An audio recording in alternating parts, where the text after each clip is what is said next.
Did you know there was a man who survived the horror of two atomic bombs in Hiroshima and Nagasaki back in August 1945? Tsutomu Yamaguchi was preparing to leave Hiroshima, Japan, when the atomic bombing interrupted his plans. The 29-year-old naval engineer was in the city on work orders from his employer, Mitsubishi Heavy Industries. After his 3-month-long work trip in the prefecture, it was Yamaguchi's last day in the city. Around 8:15 that morning, Yamaguchi spotted an American aircraft dropping something on the city as he walked a final time in Mitsubishi's shipyard. As the object came down to the city, it erupted what Yamaguchi described looked like the lightning of a huge magnesium flare. To save himself, he had just enough time to dive into a ditch before an ear-splitting roar burst through the area.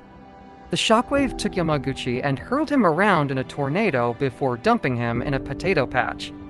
Later, he told The Times, "I think I fainted for a while. When I opened my eyes, everything was dark and I couldn't see much.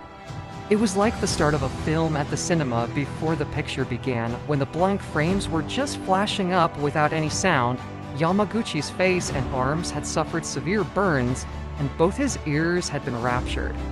After spending a night at an air raid shelter, Yamaguchi made his way to the train station.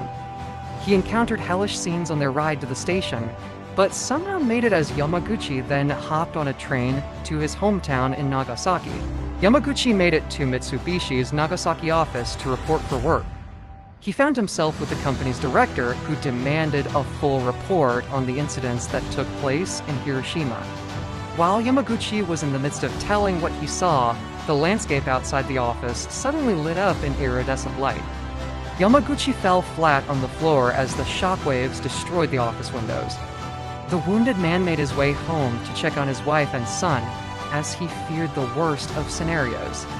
However, when he reached home, Yamaguchi found out that his wife and son were alive, though both had sustained superficial injuries.